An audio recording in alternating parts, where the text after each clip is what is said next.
Hi, I'm Megan Brown, teacher and EdTech enthusiast.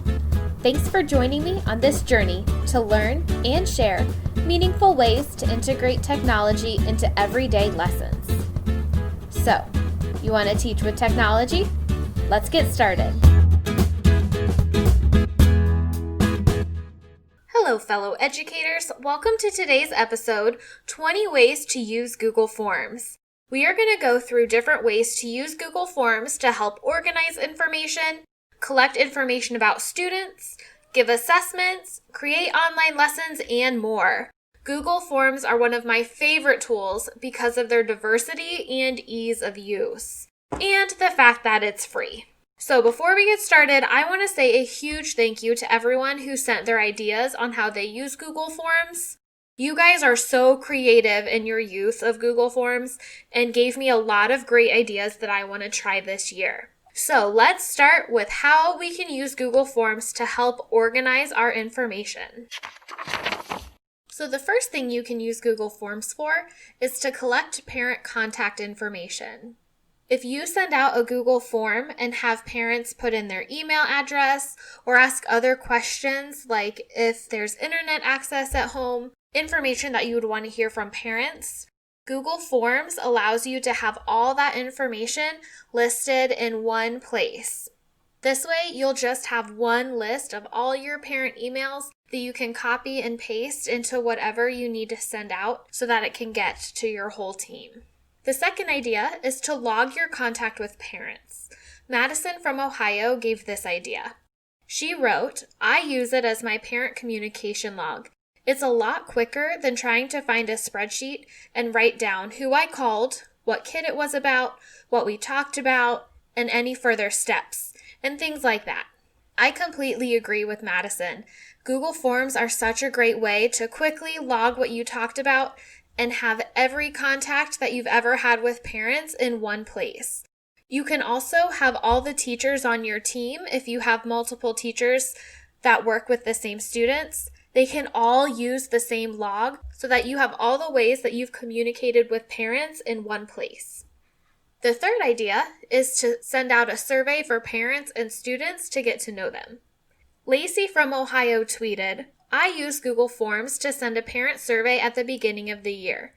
They enter information about their student so we can get to know the students from their parents' perspective, and we get parent email addresses in one place." This is such a great idea that I never thought about. I've never thought about asking parents at the beginning of the year to give me information about their child, but that's a really good way to get an outside perspective. Abigail from Ohio also talked about using forms to get to know students. So you also talked about using them to get to know your students. How do you use Google Forms for that? I ask them a lot of silly questions on Google Forms. And I've noticed that I know get to know you in class are really great because some kids like to talk and tell you everything they did last night, but some kids don't. So it's really helpful in that aspect because you still get the kids that want to tell you everything, but it's also the kids that are more shy and will actually answer your questions. So then why do you use Google Forms rather than something else for a get to know you?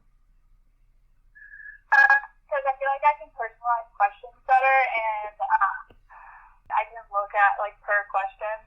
If I ask them a question like, "What will help you in math class?" I can go through and see everyone that says a certain thing. Cool. The fourth way you can use Google Forms for organization is to log differentiation for students. After you make modifications on an assignment, you can quickly enter what modifications you made in a Google form so that you have a list of all the modifications you've made. This can be really helpful in the event that you need proof of modifications to show administration. It's also a great tool to refer back to look at what modifications are helping students. It's also a great way to communicate with your intervention specialist. The entire team can log their modifications so that the intervention specialist can see what you're doing in your class, even if they're not able to be in your class every single day. So the 4 ideas we have for organization are collecting parent contact information, logging contact with parents, surveying parents at the beginning of the year, and logging differentiation for students. Next, let's talk about how Google Forms can give you student information. The fifth way to use Google Forms is to use them as a check and connect with students. At my school, we have advisory time to do check and connects with our students. This allows students to check their grades, give them time to make up any work they have, and allows us to have a mental check-in with them. So on the check and connect form I send to students, every student must list their grade in each class, and then list any missing work they have in each subject. I then look at the data in a spreadsheet and I color code their grades. It's really easy in a spreadsheet for it to automatically change the color of a cell depending on what is in that cell. So this way, if a student has an A or a B, it's green, a C is yellow, a D is orange, and an F is red. So it's a really great visual to see what students might be struggling in one subject area or all across the board. This allows me to know exactly who I need to pull and talk to and check in so that I can make sure that they're getting their work in. It also tells me specifically what assignments they're missing. So if I see a student sitting there and I know that they're missing an assignment for language arts, I can tell them exactly what assignment to pull out and start working on. The sixth use for Google Forms is a mental health check-in. Madison from Ohio shared how she uses Google Forms for this purpose. Madison wrote, "I do weekly mental health check-ins with Google Forms where kids can quickly assess themselves and relay that information to me so I know how their week is starting." This is such a good idea, Madison. This will give you a lot of useful information to know if something happened over the weekend that's going to affect their behavior in class. And it also tells you if you might need to just pull a student aside to talk with them so that they know you're there for them for support. The seventh use is status of the class for reading. Emily from Ohio shared how she uses this in her reading class.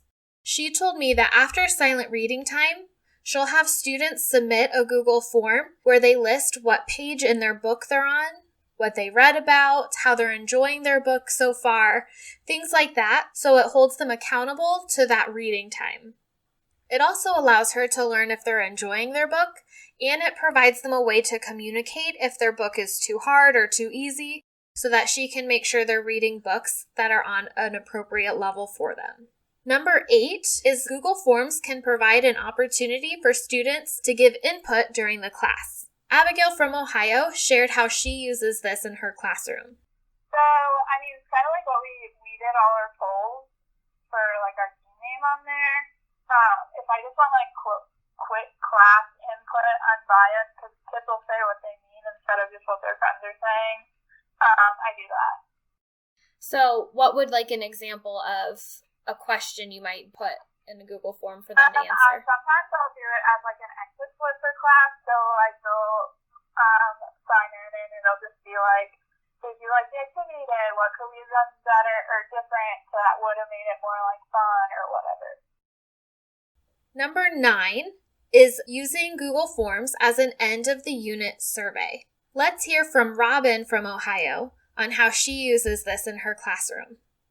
At the end of a math or science unit, I would create a survey to get student feedback on what they liked, what they didn't like, what was hard or challenging, and in general, what was their favorite thing to learn. And I use this feedback as I plan lessons for the future to kind of get an idea of how it went. So there's so many ways that we can use Google Forms to collect student information. We can use it as a check-in connect for grades, a mental health check-in, status of the class for reading, opportunities for students to give input, and end of the unit surveys. So the next way we can use Google Forms is through assessment. Our number 10 use of Google Forms is a pre-assessment. Let's hear from Abigail on how she uses pre-assessments. How do you make the pre-assessments with Google Docs? So I pretty much take the post assessment and I make it into a Google Doc or a Google Form. Oh, And, yeah, I said docs instead of forms. My bad. No, it's okay. And I put it into Google Form and make it so that it's pretty much multiple choice because they generally don't know the stuff anyways. And based off like what they get on it is how I separate them for their grid work. So if they get like a 90% or higher, then they're pretty advanced and they get harder grid work. And then if they're between a 50% and 90%, they get like the normal, what you would generally give any class, and then the lower kids get like more specified instruction grids. So then how do the Google Forms help you to organize the data? It's just all in one spot. Like I can just pull it up and go through each kid individually and see what point or what like percentage they got on it. Does the actual organization of the Google form help you to group the kids, or do you use something else to group them? I mean, that's what, like, their score-wise groups them, but then I, like, group them in my grid sheets as well. Okay, cool. Number 11, you can use Google Forms as exit slips.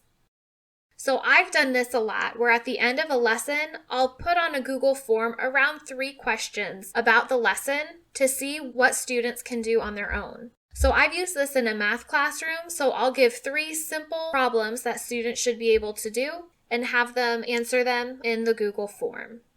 The great thing about using Google Forms for this is the Google form will self-grade, multiple choice, fill in the blank, check boxes, drop down, linear scale, and grid questions. This makes it really, really easy to grade. You can easily look at the results of the Google form to see if there are any outliers and to check the general trend if students are understanding or if they're making the same mistake over and over again.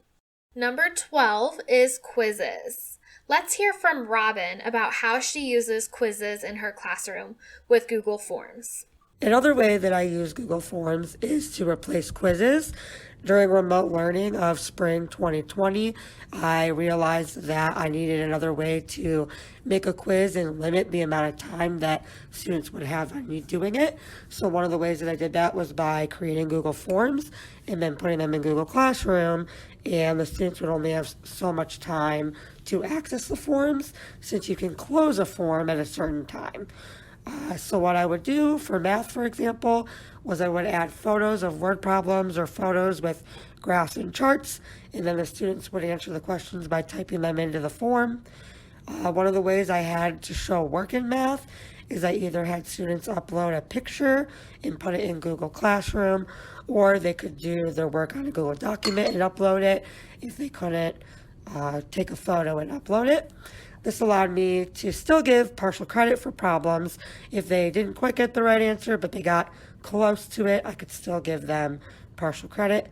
One of the new things that I want to try and I plan on doing this year is there's a new feature where if you create a form directly in Google Classroom, I learned in the spring 2020 that it will automatically add, if you want it to, it will automatically add grades into Google Classroom's gradebook. So instead of doing the form and having me to go through and type every grade, if you set it up through Google Classroom, it will embed the grades for you automatically in Classroom. So that's something that I'm going to try this year to minimize the amount of transferring of grades from one thing to another.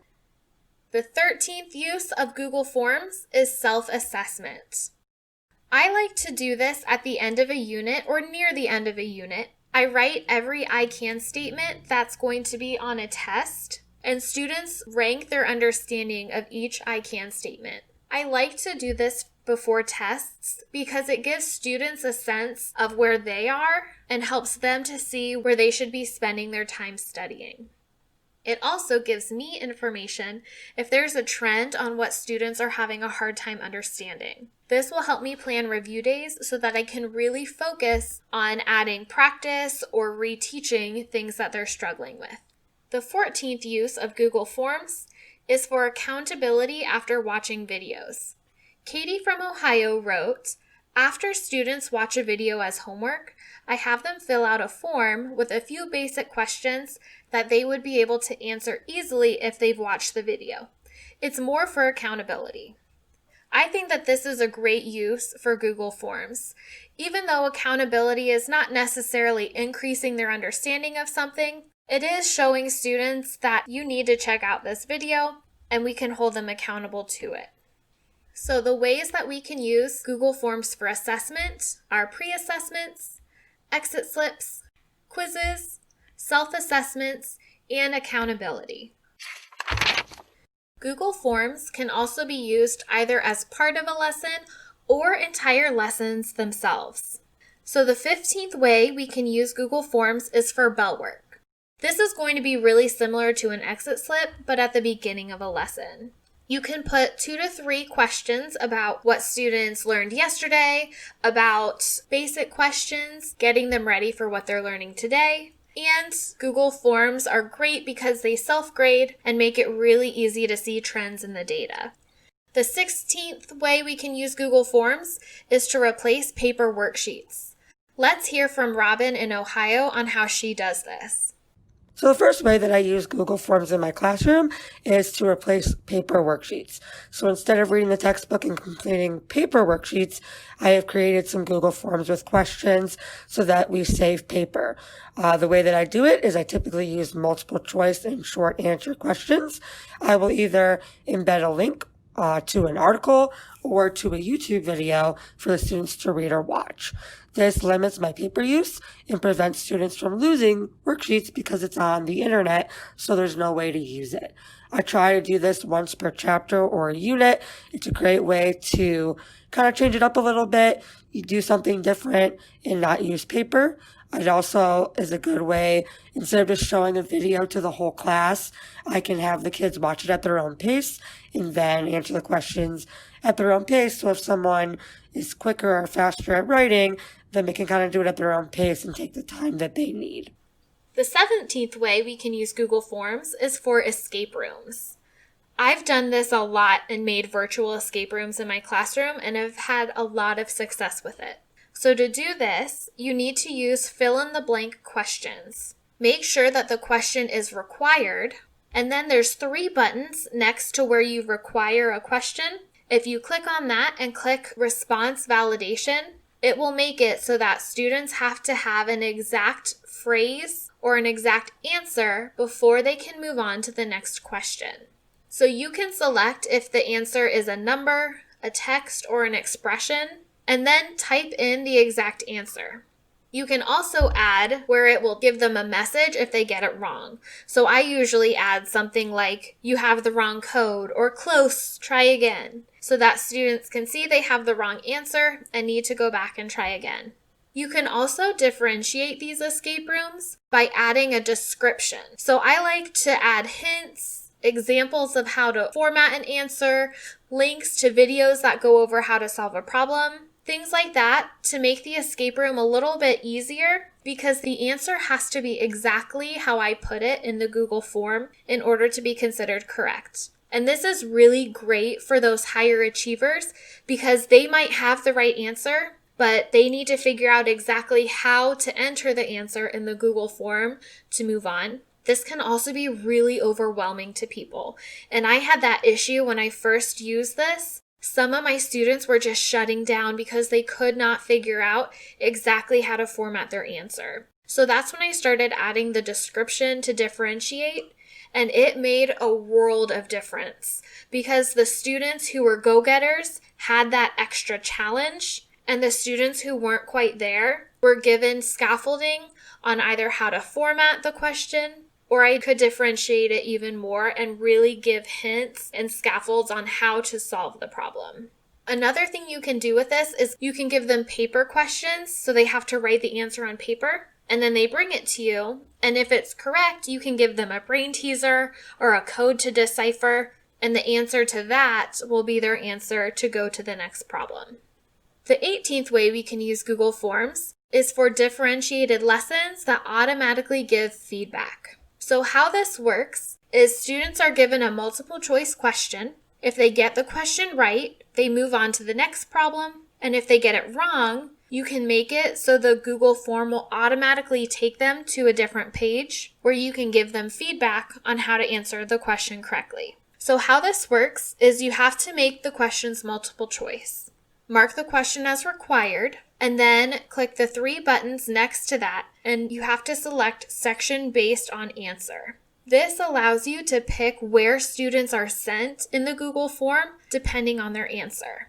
So you can have all the incorrect answers taken to the same place on the Google form, or you can take it a step further and have each incorrect answer go to a different place where you can give specific feedback based on the misconception they probably have from the answer that they selected.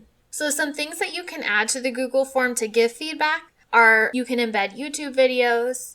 You can make your own video that kind of gets them started on how to solve a problem. You can add pictures. You can add text to give them feedback. You can add all of these. The one thing you want to remember is to make sure that it takes them back to the question at the end so that they can try it again. So you want them to be using this feedback and apply it to the question so hopefully they get it right the second time. I really recommend if you do an activity like this that you have either a quiz at the end or you require students to show their thinking. Because I did run into a problem a few times where students would just select an answer and see if it moved them to the next problem. If it did, great. If not, they selected a different one and they just picked random answers until it brought them through the whole form.